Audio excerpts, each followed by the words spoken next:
துலாம் ராசி அன்பர்கள் அனைவருக்கும் வணக்கங்க. இப்போ நீங்க என்ன மாதிரியான பிரச்சனையில இருந்தாலுமே சரி, ஒரே ஒரு இடத்துக்கு போனீங்க அப்படின்னா உங்க வாழ்க்கையில நிம்மதி, செல்வம், சுகம் எல்லாமே தானாக வருங்க. அந்த இடம் உங்களுடைய ராசிக்கான ஒரு இடம், ராசி ரீதியா உங்களுக்கு சிறப்பு அளிக்கக்கூடிய ஒரு சக்தி அளிக்கக்கூடிய இடம். இங்க நீங்க போயிட்டு வந்துட்டீங்க அப்படின்னா கண்டிப்பா உங்களுக்கு பிரச்சனை திரும்ப வரவே வராது. முழு தகவலும் இந்த பதிவுல சொல்ல போறேன். இந்த வீடியோ ஸ்கிப் பண்ணாதீங்க. ஸ்கிப் பண்ணிட்டீங்கன்னா மிக முக்கியமான ரகசியத்தை நீங்க தவற விட்டுருவீங்க. துலாம் ராசி அன்பர்களே, இந்த பதிவு உங்களுக்கு ரொம்பவே பயனுள்ளதா இருக்கும். முதன்முறையா நீங்க நம்ம சேனலை பாக்குறீங்கன்னா மறக்காம சப்ஸ்கிரைப் பண்ணி வச்சுக்கோங்க. ஒரே ஒரு ஸ்லோகன். இப்போ பாலும் தெளிதேனும் பாகும் பருப்பும் இவை நான்கும் கலந்து உனக்கு நான் தருவேன். கோலம் செய் துங்க கரிமுகத்து தூமணியே நீ எனக்கு சங்கத்தமிழ் மூன்றும் தா. அதாவது இந்த கடவுளுக்கு நம்ம வந்து பால் கொடுக்குறோம், பருப்பு கொடுக்குறோம், பழம் கொடுக்குறோம், எதையோ நான் கொடுக்குறேன். ஆனா நீ எனக்கானது எனக்கு எதையோ கொடு அப்படின்னு தான் நம்ம வேண்டவங்கள பார்த்துருப்போம். ஆனா பாலும் தெளிதேனும் பாகும் பருப்பும் நான் உனக்கு கலந்து கொடுக்குறேன். உனக்கு பிடிச்ச இனிப்பு பருப்பு எல்லாமே நான் கலந்து கொடுக்குறேன். ஆனா நீ வந்து அந்த கரிமுகத்து அழகனாக இருக்கக்கூடிய விநாயக பெருமானே நீ எனக்கு என்ன கொடுக்கணும். நான் இவ்வளவு தூரம் நான் உனக்கு கொடுத்துட்டேன். பொண்ணு கொடுக்கணும், பொருள் கொடுக்கணும், புகழ் கொடுக்கணும், இப்படிதானே நம்ம வந்து வேண்டணும். இதுதானே வந்து அழகு. ஆனா நான் வந்து பசுமாட்டுக்கிட்ட பாலை வந்து கறந்து கொடுத்துருப்போம், ஆலையில சக்கரை வாங்கி வந்து கொடுத்துருப்போம், இல்ல மோதகம் நம்ம பண்ணி கொடுத்துருப்போம், தேன் வாங்கி கொடுக்குறேன், அதாவது நேரடியா சுத்தமான தேன் கூட வர வச்சு கொடுக்குறோம். இதெல்லாம் கொடுத்த பிறகு எனக்கு நீ என்ன கொடுக்கணும்? பெயர் கொடுக்கணும், புகழ் கொடுக்கணும், கௌரவம் கொடுக்கணும் அப்படின்னு தானே நம்ம வேண்டணும். ஆனா யாரோ ஒருத்தர் வேண்டியிருக்காரு பாருங்க, சங்க தமிழ் மூன்றும் எனக்கு தா அப்படின்னு சொல்லிட்டு. அப்போ சங்க தமிழ் மூன்றும் என்ன, இது ஒண்ணுமே புரியல அப்படின்னு தானே இருக்கும். ஆனா இத வச்சு நம்மளால என்ன பண்ண முடியும்?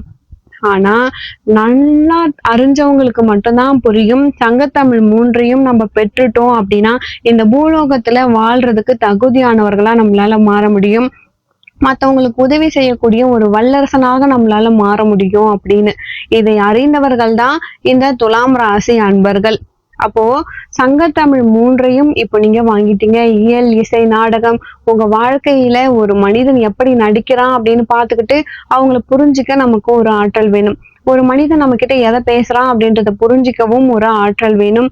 அத மாதிரி இந்த துலாம் ராசி அன்பர்களே, நீங்க வந்து எல்லா விஷயத்தையும் புரிஞ்சவங்க, தெரிஞ்சவங்க அப்படின்னு தான் நம்ம சொல்லணும். ஒருத்தவங்கள பார்த்த உடனே இவங்க எப்படி அப்படின்றத உங்களால வந்து புரிஞ்சுக்க முடியும். அப்போ மத்தவங்கள சரியாக கணிக்கக்கூடிய ஆற்றல் கொண்டவர்கள் இந்த துலாம் ராசி அன்பர்கள்.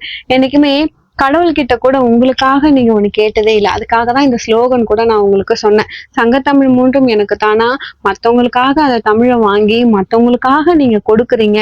முக்காலமும் உணர்ந்தவர்களா நீங்க இருப்பீங்க. முதல்ல உங்களை யாரையுமே வந்து உங்களை புரிஞ்சுக்கவே முடியாது துலாம் ராசி அன்பர்களை. கோபம் உங்களுடைய செல்ல குழந்தை. அடிக்கடி நீங்க கொஞ்சிக்கிட்டே இருப்பீங்க. உங்க கூட உங்க பக்கத்திலேயே இருக்கும் அப்படின்னு தான் சொல்லணும். கோபம் எப்பொழுது வரும்னா மத்தவங்க நல்லா இருக்கணும் அப்படின்னு நினைச்சுதான் வரும். டிசிப்ளின், பிரின்சிபல் இதெல்லாம் வந்து துலாம் ராசிக்கு முக்கியத்துவமான ஒரு வார்த்தை. தனக்கு மட்டும் நல்லது நடக்கணும் அப்படின்னு கிடையாது, மத்த எல்லாருக்குமே நல்லது நடக்கணும் அப்படின்னு நினைக்கிறீங்க. இப்படிப்பட்ட துலாம் ராசி அன்பர்களுக்கு தெய்வ சங்கல்பம் என்னைக்குமே இருக்கு. இதுல எந்த விதமான மாற்று கருத்துமே இல்லை. ஆனா நீங்க எந்த கோவிலுக்கு போனா உங்களுக்கு நல்லது நடக்கும், எந்த கோவில் எந்த தெய்வத்தை வழிபாடு பண்ணா உங்களுக்கு நல்லது நடக்கும், அதை நீங்க தெரிஞ்சுக்கணும். ஏன்னா உங்களுக்கு வந்து வெட்டி போட்டா கூட ஒருத்தவங்க கெட்டு போக கூடாது அப்படின்னு நீங்க நினைக்கிற ஆளு துலாம் ராசி அன்பர்கள். ஆனா உங்ககிட்ட இருக்க மைனஸ் என்னன்னா மத்தவங்களுடைய சீக்கிரட்டை ரொம்ப யோசனை பண்ணிக்கிட்டே இருப்பீங்க. நான் வந்து சும்மா இருந்தா கூட எதுக்கு இவங்க எந்திரிச்சு நைட்டு 10 மணிக்கு வெளியே போறாங்க அப்படின்னு யோசிப்பாங்க. ஏன்னா நம்ம தூங்குவோம் அப்படின்னு நம்ம நினைக்கிறது கிடையாது. இவங்க வந்து யாருக்கிட்டயோ போன் பேசிக்கிட்டு இருக்காங்க, யார்கிட்ட போன் பேசிக்கிட்டு இருக்காங்க, யார்கிட்டயாச்சும் பேசினா நமக்கு என்ன அப்படின்ற இதுவும் வரணும். ஏன்னா தன்னுடைய கவலையை விட மத்தவங்களுடைய கவலையே அதிகமா எடுத்துக்கிறாங்க. ஏன்னா அவங்க கெட்டு போக கூடாது, அவங்க வீணா கூடாது, அவங்க குறைஞ்சிடக்கூடாது.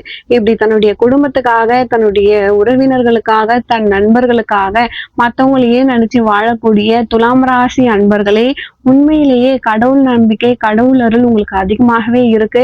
அதனாலதான் சிலரின் உண்மையின் முகங்கள் உங்களுக்கு சீக்கிரமாகவே தெரிஞ்சிருது. நடிக்கிறவங்கள கரெக்டா நீங்க தெரிஞ்சுப்பீங்க. உங்க வாழ்க்கையில கரெக்டா தெரியும் இவங்க வந்து நடிக்கிறாங்க அப்படின்னு. அப்ப துலாம் ராசி அன்பர்கள் ஒரு விஷயம் சொன்னா அது வந்து கண்டிப்பா பலிக்கும்.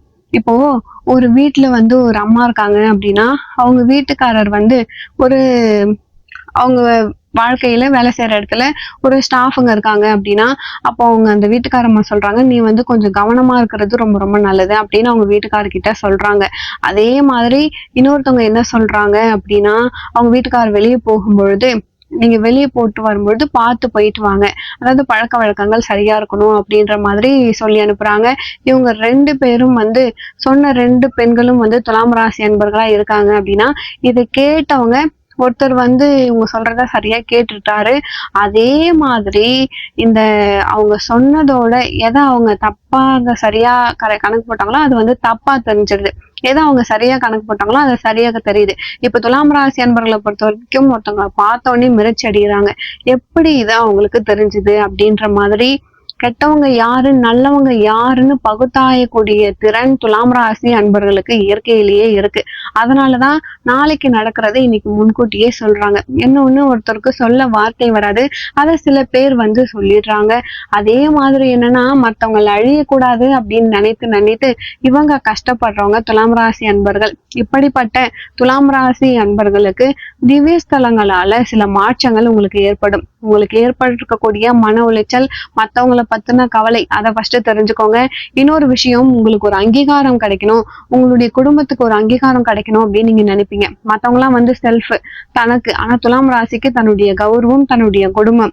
இதற்கு 3 தெய்வ வழிபாடு அவசியம். 3 ஆலய வழிபாடு ரொம்ப ரொம்ப அவசியம் துலாம் ராசி அன்பர்களுக்கு. முதல்ல திருச்சியில பிரம்மருக்கு ஆலயம் இருக்குங்க. சோ திருச்சியில இருக்கக்கூடிய பிரம்மன் ஆலயம் திருப்பட்டூர் அப்படின்னு சொல்லுவாங்க. அந்த ஆலயத்துக்கு அவசியம் நீங்க போயிட்டு வாங்க துலாம் ராசி அன்பர்களே. ரொம்ப ரொம்ப சிறப்பு உங்களுக்கு. 2வது, காரைக்குடியில இருக்கக்கூடிய பிள்ளையார்பட்டி கற்பக விநாயகரை அவசியம் ஒரு முறையாவது சென்று வழிபாடு பண்ணுங்க. நவகிரகங்கள் எல்லாமே உங்களுக்கு சப்போர்ட் பண்ணக்கூடியது. 3வது, பட்டீஸ்வரத்துல இருக்கக்கூடிய துர்கை அம்மன் வழிபாடு. சித்திரை, சுவாதி, விசாகம் 1ஆம் பாதத்துல நீங்க பிறந்திருக்கீங்க அப்படின்னா அவசியமாக துர்கை வழிபாடு நீங்க செஞ்சே ஆகணுங்க. துலாம் ராசி அன்பர்களே, இன்னும் சொல்லணும்னா 3 சக்திகளையும் நீங்க வழிபாடு பண்ணணும். துர்கா, லட்சுமி, சரஸ்வதி. இதெல்லாம் வந்து துலாம் ராசிக்கு இருக்கக்கூடிய ஒரு பிளஸ். நவராத்திரி வரும், வருஷம் வரும். இந்த நவராத்திரியில 3 சக்திகளையும் நீங்க வழிபாடு பண்ணுங்க. அர்த்தமா சித்திகள் அப்படின்னு சொல்லக்கூடிய இறைவனையும் நீங்க வழிபாடு பண்ணுங்க. கௌமாரி, வைஷ்ணவி, வராகி, மகிழாம்பிகை இத மாதிரி இருக்கக்கூடிய அம்மனையும் நீங்க வழிபாடு பண்ணுங்க. ஏன்னா தெய்வத்தின் பவர் தான் உங்களுக்கு இன்னைக்கு வரைக்கும் உங்க கூடவே இருக்கு. உங்க வாழ்க்கையில உங்களை மேல வளர வைக்கிறதே தெய்வத்தின் சக்தி தான். சங்கடஹர சதுர்த்தியில துலாம் ராசி அன்பர்களே, முடிஞ்ச அளவுக்கு நீங்க விரதம் இருக்கிறது நல்லது. சங்கடங்கள் உங்களுக்கு தீரும். நீங்க வந்து பிள்ளையார்பட்டிக்கு போகணும், அவசியம் போகணும். அதுவும் முடிஞ்சா சங்கடஹர சதுர்த்தி அன்னைக்கு போங்க. அதுவும் முடிஞ்சா உங்களுடைய நட்சத்திரம் சித்திரை, சுவாதி, விசாகம் நட்சத்திர அன்னைக்கு நீங்க போகலாம். ஒரு பெரிய மாற்றம் உங்க வாழ்க்கையில உங்களுக்கு ஏற்படும். இது 100% உண்மை. பிள்ளையார்பட்டி கற்பக விநாயகருங்க. அதுலயே பக்கத்துல பைரவன் பட்டி அப்படின்னு ஒரு இருக்கும். அங்க பைரவர் இருப்பாரு. அவரையும் நீங்க வழிபாடு பண்ணலாம். ரொம்ப ரொம்ப சிறப்புங்க. துலாம் ராசி அன்பர்களே, திருப்பட்டூர் நீங்க போயிட்டு பிரம்மனை வழிபாடு பண்ணுங்க. திருச்சி மாவட்டத்துல இருக்கு. இந்த பிரம்மஸ்தலத்துக்கு போங்க. ஏன்னா நீங்க படைக்கக்கூடிய ஆற்றல் உடையவங்க. நிறைய விஷயத்த படைக்கிறீங்க, நிறைய விஷயத்த ஒருத்தருக்கு நீங்க சொல்லி கொடுக்குறீங்க. அந்த ஆலய தரிசனம் நீங்க அவசியம் பண்ணணுங்க. துலாம் ராசி அன்பர்களே, நான் இவ்வளோ கோவில் உங்களுக்கு சொல்லியிருக்கேன். இந்த இடத்துக்கு நீங்க ஒரே ஒரு முறை போயிட்டு வந்தாலுமே உங்களுக்கு சிறப்பு தான். போக முடியல அப்படின்னாலும் நீங்க கவலைப்படாதீங்க. முடிஞ்ச அளவுக்கு நீங்க போயிட்டு வர பாருங்க. இல்ல வீட்லயும் நீங்க ஆலமரத்தடி உங்க ஊர்ல இருக்கக்கூடிய ஆலமரத்தடி விநாயகரை நீங்க வழிபாடு பண்ணும் பொழுது நீங்க எதிர்பார்த்த மாற்றங்கள் உங்க வாழ்க்கையில ஏற்பட்டுக்கிட்டே இருக்கும். இது துலாம் ராசி அன்பர்களுக்கான உண்மையான ஒரு செய்தி. இந்த இடங்களில் எல்லாம் உங்களுடைய பாதங்கள் படியும் பொழுது அந்த பாதத்துல இறைவனுடைய பார்வை கட்டாயம் படும். அப்போ உங்களுடைய ஒரு நல்ல வழியில உங்களை நடத்திட்டு போவார். ஒரு வெளிச்சம் உங்களுடைய பாதையில வந்து விழும் அப்படின்னே நம்ம சொல்லலாம். வெளிச்சம் கிடைக்கும். இருட்டு வந்து முழுமையாக அகலும். வீடு கட்டணும்னு நினைக்கிறவங்களுக்கு வீடு கட்ட முடியும். திருமணம் ஆகணும்னு நினைக்கிறவங்களுக்கு திருமணம், குழந்தை வந்து ஆண் குழந்தை வேணும்னு நினைக்கிறவங்களுக்கும் கண்டிப்பா ஆண் குழந்தை பிறக்கும். துலாம் ராசி அன்பர்களுக்கு சிறப்பான விஷயங்கள் இந்த கோவில்களுக்கு போனீங்கன்னா கிடைக்கும். இங்க மட்டும் ஒரே ஒரு முறை போயிட்டு வாங்க.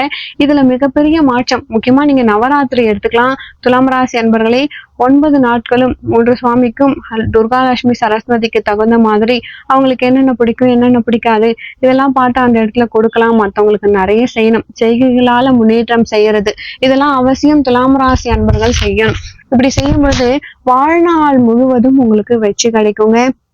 இதெல்லாம் ஒரு சின்ன சின்ன விஷயங்கள். இதெல்லாம் தெரிஞ்சுக்கோங்க. இனிமே பாருங்க உங்களுக்கு தோல்வியே உங்களுக்கு கிடைக்காது.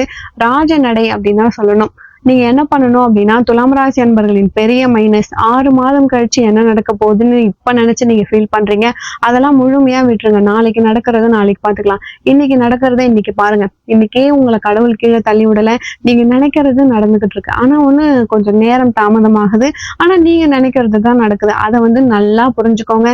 நல்லது நினைக்கிறது தான் உங்களுக்கு நல்லது. சில தர்ம சங்கட சூழ்நிலைகள் உங்களுக்கு நடக்கிற மாதிரி தோணலாம். ஆனா அது நடந்தா உங்களுக்கு நல்லதும் நடக்கும். அதை நீங்க தெளிவா புரிஞ்சுக்கணுங்க.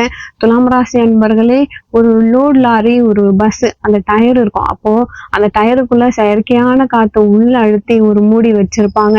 அந்த காத்துனால டயர் வீங்கி போயிருக்கு அப்படின்னு தான் சொல்லணும். ஆனா எவ்வளோ 1000 கிலோமீட்டர் அந்த டயர் போகுது. அது சுத்துறதாலதான் அந்த லாரி போகுது, அந்த பஸ் போகுது. அதனால அந்த வேலைகள் எல்லாமே நடக்குது. இத்தனைக்கும் அந்த செயற்கை காத்தை அந்த டயர் சுமக்கிறதால மட்டும்தான் வாழ்க்கை சிறப்பா இருக்கு. அதே மாதிரிதான் செயற்கையான சில அன்புகளை உங்களுக்குள்ள வச்சுக்கோங்க. போலியான சில விஷயங்கள் உங்ககிட்ட வந்துடும். சில பேர் உங்களை நம்புற மாதிரி நம்ப வச்சு ஏமாத்தி நடிப்பாங்க. அதெல்லாம் நீங்க அக்செப்ட் பண்ணிதான் ஆகணும். அப்பதான் பயணம் நல்லா இருக்கும். எல்லாருமே உங்களுக்கு ஏத்த மாதிரி இருப்பாங்க அப்படின்னு நினைக்காதீங்க. சில பேர் போலிகள் உங்க பக்கத்துலதான் இருப்பாங்க. ஆனா வழி கிடையாது. ஆனா போலிகளை கூட ஒரு காலகட்டத்துல உங்களால உண்மைகளா மாத்த முடியுங்க. துலாம் ராசி அன்பர்களே, இப்ப நான் சொன்ன விஷயத்தெல்லாம் பண்ணுங்க. நீண்ட புகழ், நிலையான செல்வம் உங்களுக்கு கிடைக்கும். உங்க வாழ்க்கையில கண்டிப்பா உங்களால ஜெயிக்க முடியுங்க. உங்க வாழ்க்கையில நீங்க எவ்வளவுதான் கஷ்டப்பட்டிருந்தாலுமே இப்ப நான் சொன்ன மாதிரி நீங்க வழிபாடு பண்ணும் பொழுது கட்டாயம் ஒரு நல்லது நடந்தே தீரும். இந்த பதிவு துலாம் ராசி என்பவர்களுக்கு ரொம்பவே யூஸ்ஃபுல்லா இருந்திருக்கும். வீடியோ பிடிச்சிருந்தா மறக்காம நம்ம சேனலை சப்ஸ்கிரைப் பண்ணி வச்சுக்கோங்க. உங்களுக்கு தெரிஞ்ச துலாம் ராசி அன்பர்களுக்கு இந்த பதிவை ஷேர் பண்ணி விடுங்க. உங்களால ஒருத்தருக்கு நல்லது நடக்குதுன்னா அந்த புண்ணியம் உங்களை சேருங்க. மேலும் உங்க வாழ்க்கையில நீங்கள் சீரும் சிறப்போடும் செல்வ செழிப்போடும் வாழ நானும் இறைவனை பிரார்த்திக்கிறேன். அடுத்த ஒரு நல்ல பதிவில் மீண்டும் உங்களை சந்திக்கிறேன். நன்றி.